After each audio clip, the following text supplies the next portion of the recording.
ہے یہ مہدی کی صدا کوئی مددگار نہیں اتنا. اعوذ باللہ من الشیطان الرجیم. بسم اللہ الرحمن الرحیم. الحمدللہ والصلاة والسلام علی رسول اللہ وآلہ آل اللہ ولعنت دائمت علی اعدائہم واعداء اللہ من یوم عداوتہم الی یوم لقاء اللہ. صلوات پڑھیے بر محمد و آل محمد. اللہم صلی علی محمد و آل محمد. سب سے پہلے آپ تمام احباب کو میلاد مسعود بقیت اللہ الاعظم صاحب الزبان امام مہدی علیہ السلام اجل اللہ تعالی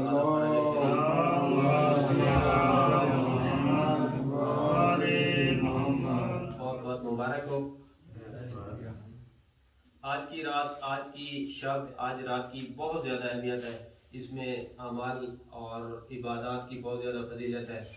اپنے گناہ بخشوانے کی ضرورت ہے، اس لیے اس شب سے فائدہ اٹھائیں اور عبادات کریں. شب برات کس کو کہتے ہیں؟ برات ہے کیا چیز؟ شب برات یعنی برات اس کو کہتے ہیں.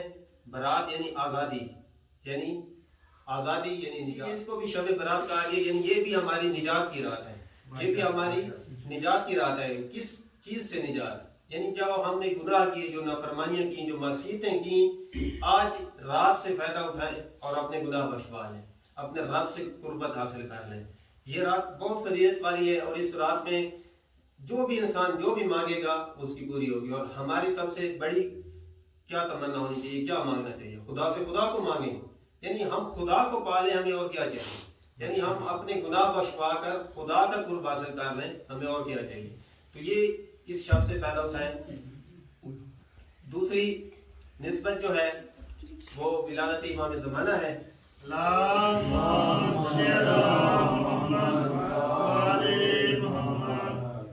اسی نسبت سے جو موضوع آپ کی خدمت میں عرض کرنا ہے وہ یہی موضوع چنا ہے کہ انتظار فرج و منتظرین کی ذمہ داریاں. یعنی انتظار فرج کیا ہے اور منتظرین کی کیا ذمہ داریاں ہیں. یعنی ہم آج امام زمانہ کی جو ولادت کا جشن منا رہے ہیں، آج جو بیٹھے ہوئے ہیں، ہم دعوے دار ہیں کہ ہم منتظر ہیں. عرض یہ کرنا ہے کہ ہمیں یہ پتہ ہونا چاہیے کہ ہم جو منتظر ہیں تو ہمیں یہ پتہ ہو کہ انتظار فرج ہے کیا چیز اور ہماری ذمہ داریاں کیا ہیں اس انتظار میں. صلوات پڑھیے بر محمد.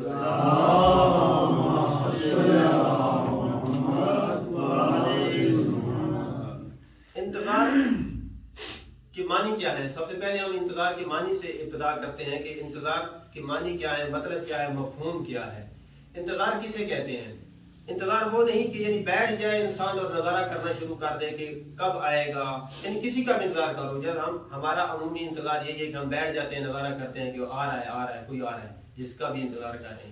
یعنی یہ انتظار کا معنی یہ بنتا ہے کہ دقت اور کوشش سے دیکھنا، یہ ہے انتظار.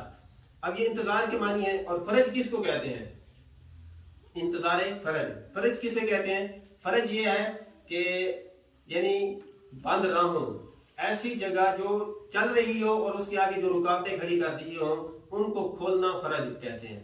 یعنی رکاوٹوں کو ہٹا دینا، جو راہ کے اوپر بند باندھ دیے جاتے ہیں ان رکاوٹوں کو ہٹانا، اس کو کہتے ہیں فرج. مثال کے طور پر آج کل ہم زیادہ میڈیا پہ دیکھتے ہیں جیسے کوئی بھی دھرنا دیتا ہے یا کوئی بھی جلوس نکلتا ہے، سیاسی پارٹیاں ہوں، مذہبی پارٹیاں ہوں، تو روڈ پہ آتے ہیں اور روڈ بلاک کر دیتے ہیں، کنٹینر سے کر دیں، کسی چیز سے بھی کر دیں. اب روڈ کیا چیز تھی؟ چلنے کی جگہ تھی، گزرنے کی جگہ تھی، رواں جگہ تھی. اس کے اوپر رکاوٹ جو کھڑی کر دی گئی ہے یہ صد ہے. اس کو صد کہتے ہیں، اس کو بند کہتے ہیں. یعنی اس رکاوٹ کو ہٹا دینا اور اس روڈ کو چالو کر دینا، یہ فرج ہے. اب خوب ہم انتظار فرج میں ہیں، یعنی ہم امام زمانہ کے جو غیبت کے آگے، امام زمانہ جو ہم سے غیب ہیں، جو ہماری دسترس میں نہیں ہے، اس کے آگے جو رکاوٹیں ہیں، جو صد کھڑے کر دیے گئے ہیں، ان کو ہٹانا یہ انتظار فرج ہے. ماشاءاللہ ماشاءاللہ. اللہم صلی علی محمد. یعنی ہم اس طرح نہ کریں کہ ہم بیٹھ جائیں، ہر انسان کہے کہ میں انتظار فرج میں ہوں، میں امام زمانہ کا انتظار کر رہا ہوں، تو یہ انتظار نہیں ہے۔ انتظار یعنی دقت، کوشش، محنت سے جو رکاوٹیں ہیں ان رکاوٹوں کو ہٹا دینا، ظہور کی راہ ہموار کر دینا، یہ انتظار فرج ہے۔ اب ہر بندہ منتظر نہیں ہو سکتا کہ ہر بندہ دعوے دار ہو جائے کہ میں بھی منتظر ہوں، میں بھی منتظر ہوں۔ خود منتظر کون ہوگا؟ منتظر وہ ہوگا جو اس کام کو انجام دے رہا ہے۔ صلوات پڑھیے بر محمد۔ اللهم صل على محمد وآل محمد۔ روایات میں انتظار کی بہت زیادہ اہمیت بیان ہوئی ہے۔ انتظار فرج کی روایات آپ اگر پڑھی جائیں تو روایات میں بہت زیادہ اہمیت بیان کی گئی کہ انتظار فرج کی بہت زیادہ اہمیت ہے۔ یعنی ایک روایت میں انتظار کو افضل الاعمال کہا گیا ہے، یعنی افضل عمل ہے، یعنی اول عمل ہے۔ افضل عمل یعنی اول عمل ہے، بہترین عمل ہے۔ یہ کیا ہے؟ انتظار۔ اب اس سے ہمیں کیا پتہ چلتا ہے؟ اس سے ہمیں یہ پتہ چلتا ہے کہ انتظار ایک تو بیٹھ جانا نہیں ہے، یعنی عمل ہے، کیونکہ اس کو کہا گیا افضل الاعمال۔ جب افضل الاعمال کہا گیا یعنی ایک عمل ہے، انتظار ایک عمل ہے۔ عمل کام، یعنی کام کرنا، کچھ کرنے کو عمل کہتے ہیں۔ تو اس کا مطلب ایک تو ہمیں اس سے یہ پتہ چلتا ہے کہ انتظار کوئی عمل ہے، بیٹھ جانا یا نظارہ کرنا نہیں۔ دوسرا کیا ہے کہ یہ افضل ہے، یعنی افضل الاعمال ہے، تمام اعمال سے افضل ہے، اول عمل ہے۔ اب خوب ہم یہ دیکھیں کہ اول اور افضل کیا چیز ہوتی ہے۔ اول اور عام جو کام ہوتا ہے، اب ہم جس کو انتظار سمجھتے ہیں پاکستانی یا ہندی انتظار جو ہے وہ یہ ہے کہ بیٹھ جانا اور نظارہ کرنا اور ٹائم دیکھتے رہنا بار بار کہ کب آئے گا کب آئے گا، یہ انتظار ہے۔ تو اگر اس کو انتظار کہیں تو پھر تو اس میں کوئی سختی نہیں ہے، کوئی کام نہیں ہے، کوئی محنت نہیں ہے، پھر ہم کیسے یہ افضل الاعمال ہے؟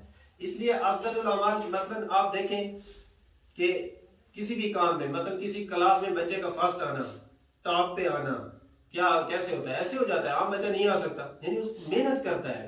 اگر وہ ٹاپ پہ آیا ہے، سب سے اول آیا ہے تو اس نے محنت کی ہے، یا کوئی کرکٹر ہے وہ ٹاپ پہ آیا ہے وہ اس نے محنت کی ہے۔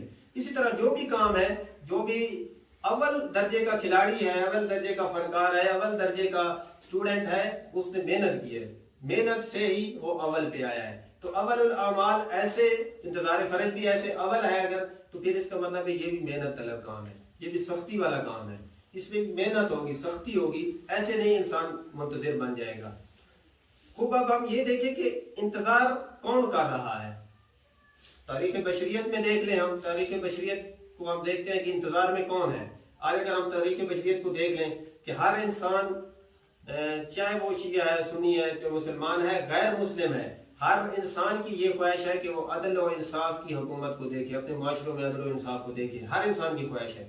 تو اس کا مطلب ہے وہ امام زمانہ کا منتظر ہے، کسی حوالے سے وہ ہے اس نظام کا، کیونکہ جب ہمارا یہ عقیدہ ہے کہ امام زمانہ آئیں گے تو وہ جس طرح ظلم و جور سے یہ دنیا بھری ہوگی اس کو عدل و انصاف سے بھر دیں گے، تو یعنی ایک عالمی حکومت قائم کریں گے۔ یہ تو ہم تاریخ بشریت میں دیکھیں کہ جیسے آپ یہ دیکھ لیں کہ حضرت موسیٰ علیہ السلام کے اصحاب، حضرت ابراہیم علیہ السلام کے اصحاب، حضرت رسول اللہ صلی اللہ علیہ وآلہ وسلم کے اصحاب، امام علی علیہ السلام کے اصحاب، امام حسن علیہ السلام کے اصحاب، امام حسین علیہ السلام کے اصحاب، اور اسی طرح امام زمانہ علیہ السلام کے اصحاب۔ اب امام زمانہ نہیں ہے تو امام زمانہ کے نائبین تھے، امام زمانہ کے نائبین کے ساتھ جو کھڑا ہے وہ کہاں کھڑا ہے؟ وہ منتظر نہیں، میں عالمی محاذ میں حق کے ساتھ کھڑا ہے، وہ تو منتظر ہے۔ اب جو دوسری طرف کھڑا ہے وہ دشمن ہے۔ اب ہمارا یہ فریضہ ہے کہ ہم کس طرف کھڑے ہوتے ہیں، یہ ہم نے اپنے آپ کو دیکھنا ہے کہ ہم کس جگہ پہ کھڑے ہیں۔ اپنا معائنہ ہر انسان خود کر سکتا ہے کہ کیا میں حضرت ابراہیم علیہ السلام کے اصحاب میں ہوں، کیا میں رسول اللہ کے اصحاب میں ہوں، کیا میں امام علی علیہ السلام کے اصحاب میں ہوں، کیا امام حسن علیہ السلام کے اصحاب میں ہوں۔ اگر میں انہی راہوں پہ چل رہا ہوں، اسی نظریے پہ ہوں، تو پھر تو میں امام زمانہ کے اصحاب میں بھی ہوں گا۔ اگر نہیں تو پھر کسی اور باطل نظام کا بھی میں حصہ بن سکتا ہوں۔ صلوات پڑھیے بار